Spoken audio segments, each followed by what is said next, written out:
Hey there, it's been quite some time since I've done a video for you, and there has been a lot of changes to MIDI Mod since the last one. I was watching the very first full-blown tutorial, and aside from cringing at my own voice and the things I chose to do, I realized so much has changed, so it's time for a new video.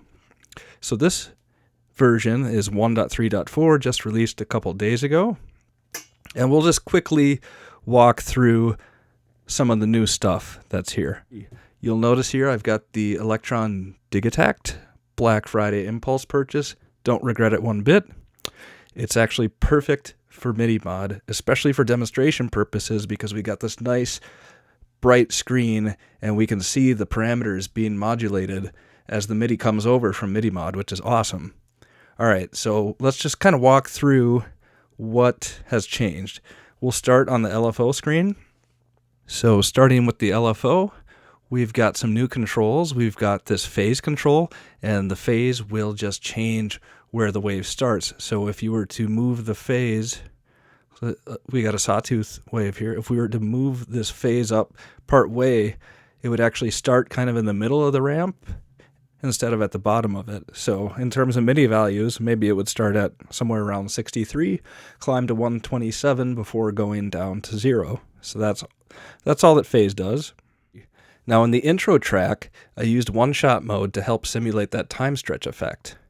The way to do that is to trigger it with a MIDI note from the Digitakt. That'll trigger the one-shot, and then at the same time you can see that the sequence itself is nothing but that same sample over and over and over. And when you have that playing really, really fast, and at the same time you are essentially moving this parameter along, the source start, you get that time stretch effect. So let's just hear what that sounds like, okay? Let's start the pattern, and I've already got the LFO on. It's not doing anything because it's waiting to be triggered, and it's going to be triggered by this MIDI track right there on step 1, all right? Well, that was me just triggering it now because I hit the button. All right. That back down, and now let's listen to the pattern.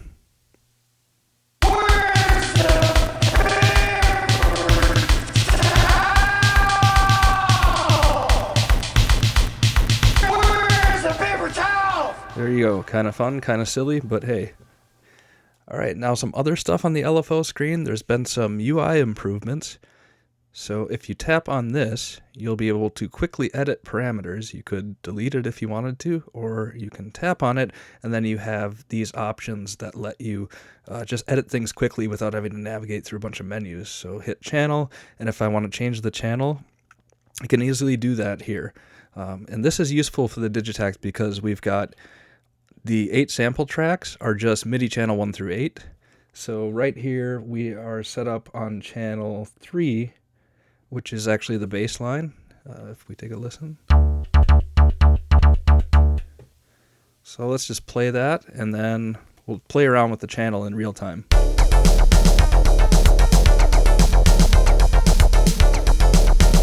Turn it on.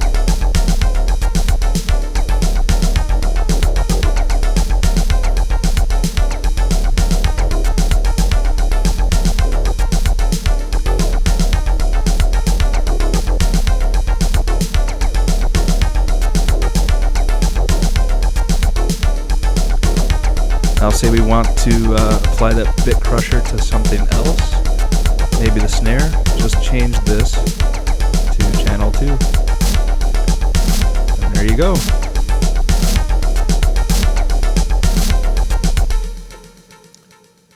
Other things we have access to in this menu are MIDI device, parameter. You can also set the parameter via MIDI CC. If you select new, you can create an entirely new assignment, or you can just delete it. So device is handy because we could hook up, if we changed our configuration, we had another device, maybe something like this. This is the MeeBlip Cubit Go USB MIDI interface. That would show up in here as long as we have it connected, and then we could select that and we're good to go. We don't have to redo our assignments. So now I've got the different device attached. We've got now the iPad going straight in to this interface with USB, and then we've got some DINs. The MIDI in is coming from the Digitakt. One of the MIDI outs is going to the Digitakt, and then another MIDI out is going to another device. And get that out of the way. And so, just to prove everything still works, we've got the same virtual setup here. We can change this device to the Cubit Go. And then if we were to turn these back on again, and then go back to our favorite pattern, 5, and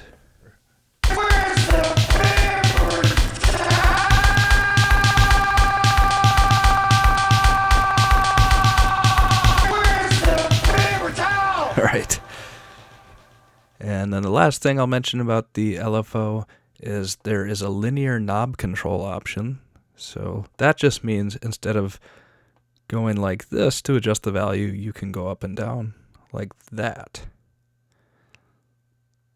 And if you want to edit that, it's just in the settings, linear knobs, turn it off, and you go back to the rotary control, which is like this. And then the other thing you might have noticed are these two little forward and backward arrows. Those are just kind of like little step controls, and it's very useful when you have the LFO BPM synced, because then you can step from one clock subdivision to the other, like this, without worrying about having to try and hunt for it with your finger. So that can be very useful as well. So that's the LFO. On to the settings for some new things. We've got a few different things here. A lot of it's the same. It just looks a little different. So we've got transmit MIDI clock, receive MIDI clock, and hardware pulse. That's like for triggering something like a Volca. Right here at the top in big buttons, easy to use. We've got all the different inputs and outputs laid out very explicitly. The reason for that is to try to avoid any MIDI feedback loops, which visualizations, which is the little where you can see the waveforms here. We turn that on, and you can watch the waveforms in action. Kind of cool. And then you've got this theme. You may have noticed that the screen is very dark, and you can change this from dark to light. So go back the old way, set that to light. Yes, you have to exit the app to apply it. Come in. And the next time it starts up, you'll have the old light screen. Totally up to you, what you prefer. I like the dark. A couple other things. We have LFO resolution and envelope resolution. Resolution is basically how many slices it's going to take throughout a certain amount of time. The higher the resolution, the more slices are being taken, and the more calculations are being made. So it's a little bit more CPU intensive, but then it's also more accurate.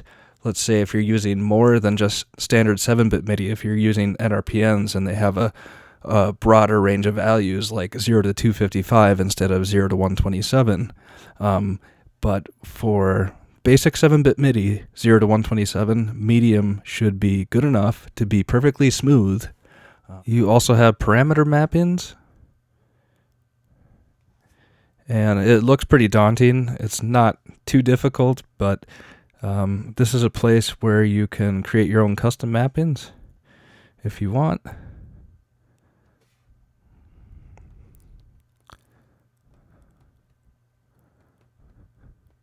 This is redundant because this mapping already exists. You just enter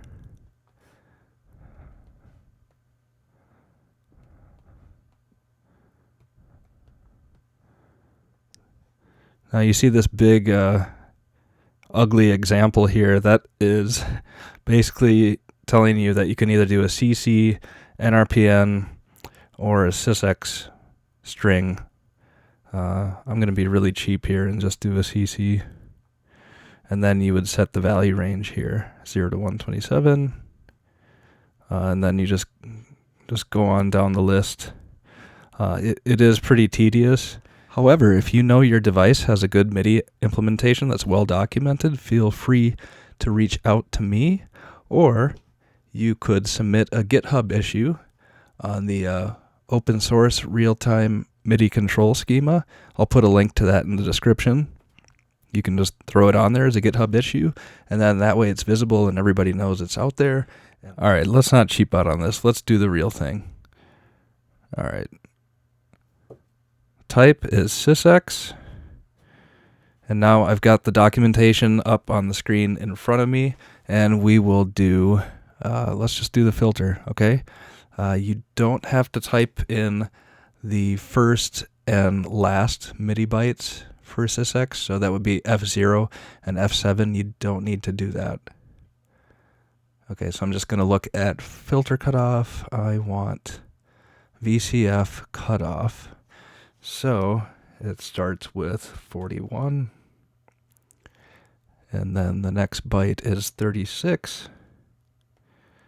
And 0. Yes, this is very tedious. 23. 20. Oops.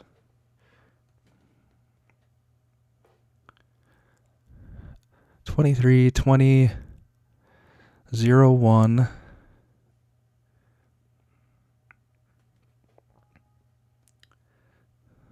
10, and 10 in this whole thing, 10 is the actual byte that designates this as being the filter cutoff.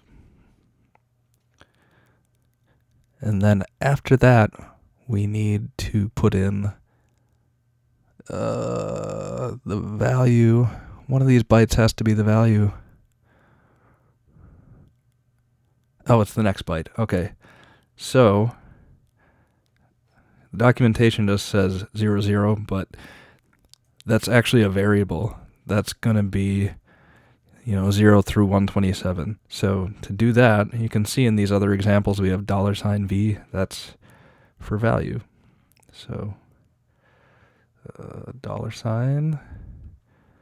$V. Okay. Yeah, min and max is 127. Oops. Okay, go back here quick and change the name to cutoff.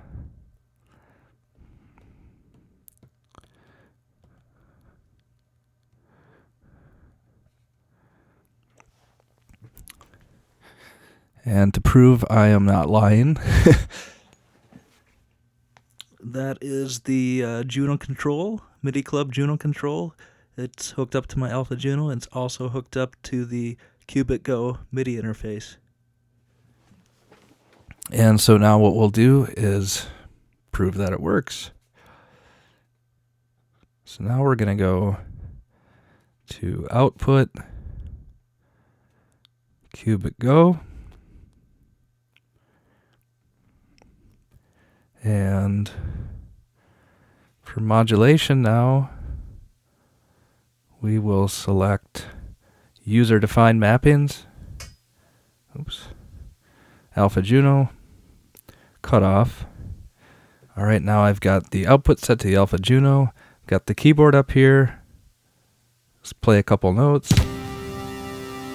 And then I'm going to turn the LFO on.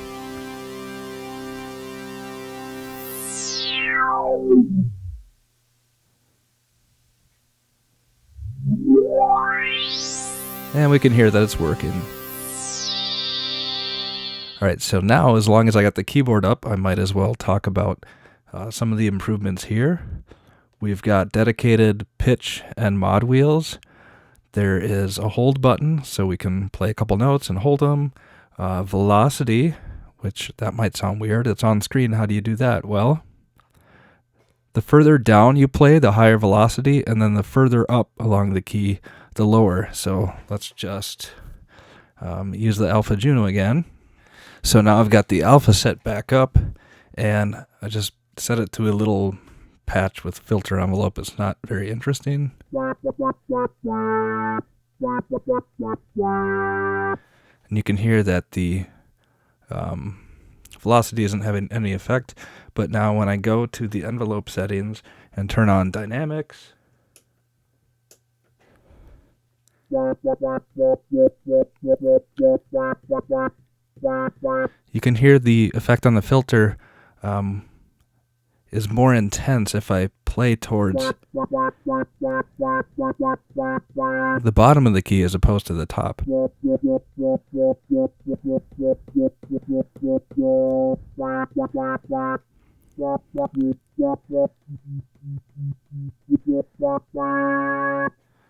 So that's how velocity works on the touchpad keyboard. Now, we've also got aftertouch. How does that work? Well, not too fancy. You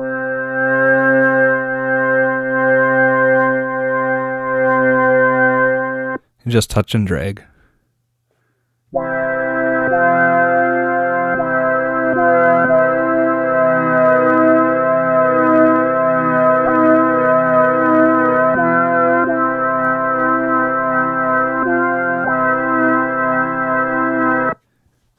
And that's aftertouch.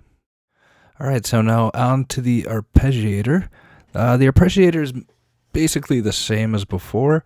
There used to be this button called Mod Only that would suppress the note output.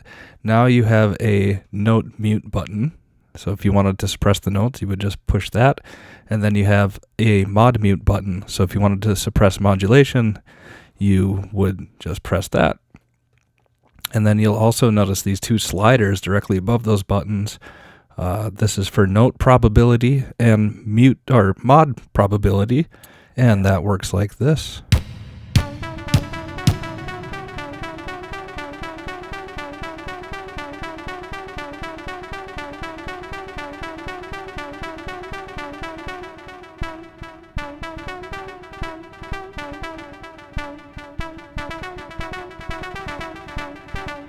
So the further I bring it down, the less chance you have of actually hearing it.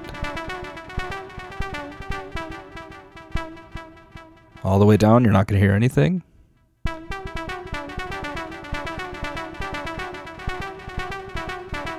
And then all the way up, you hear everything.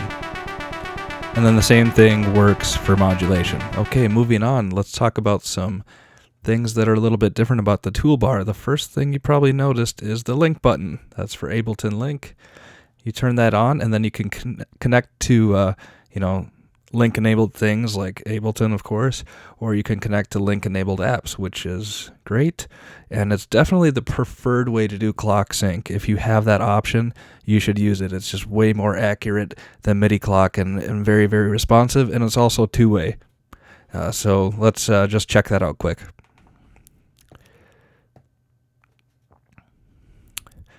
We'll open Synth One.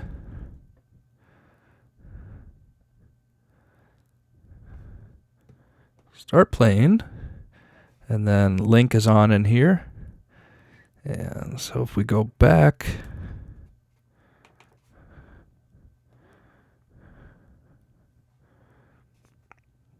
we should see now that, connected to one app.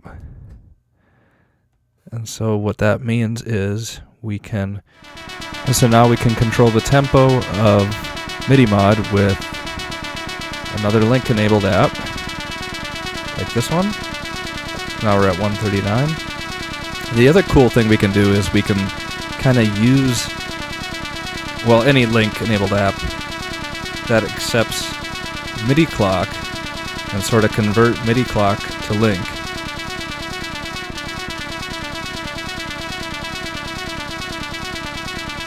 So we will set the clock in to Cubit Go, which has the Digitakt, and then we're going to receive clock. So now the tempo dropped to 112 because that's the tempo on the Digitakt. And then you'll see over here the tempo is 112. So now we've got this linked together. If we go to tempo,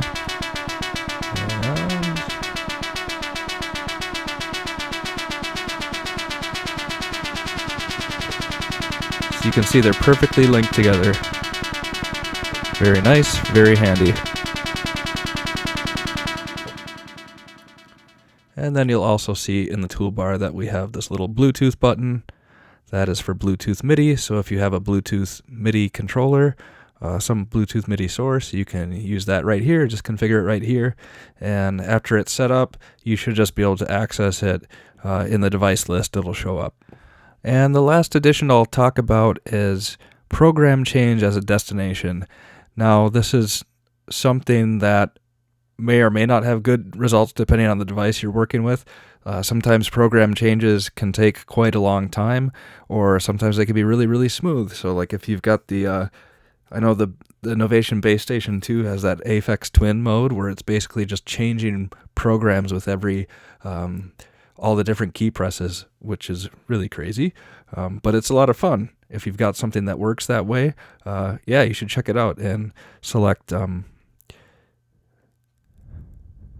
like this, and then whatever your device is, and then you'll find it here under default, program change right there. So give that a shot, it might be some fun. It's actually used in the intro track here. It's being used in the Arpeggiator. If we look at the mod matrix, ARP gate on is modulating program change. And why are we doing that? Well, the Digitakt doesn't have song mode, but what we can do is we can use the Arpeggiator, in particular this auto sequencer, and tell it to play back the patterns in a specific way. So 0, 0, 1, 0, 2, 2, 3, 4. And what that translates to is pattern 1, pattern 1, pattern 2, pattern 1, pattern 3, pattern 3, pattern 4, and pattern 5, and then it'll start over again. And the way we did that without it jumping around all over the place is by having this set way down to quarter notes, and then just punching in C0, because that's MIDI value 0. Just punch it in 16 times. So this is all loaded up with that same note, right? And then turn these off.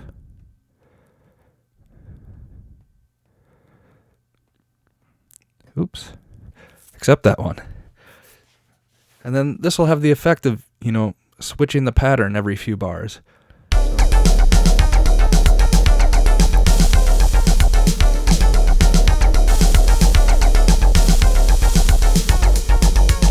And now we're changing patterns. And we can follow along here. So we've dropped back down to pattern 1. The next pattern will be pattern 3. We'll play it twice.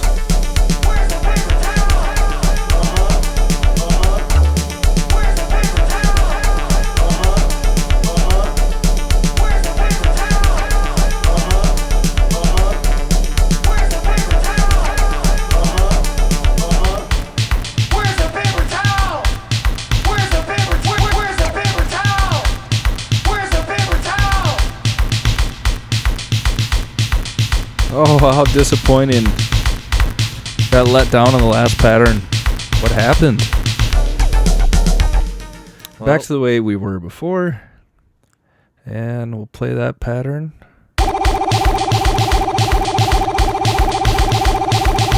Then turn the LFO back on.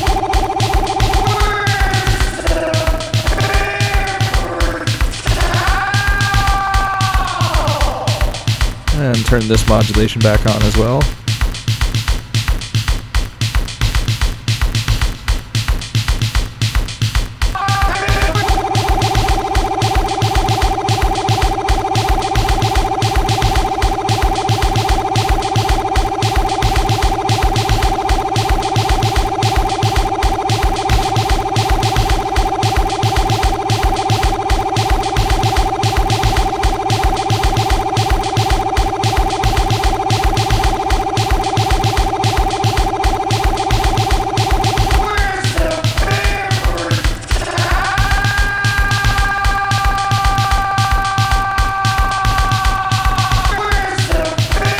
Oh, it's just glorious.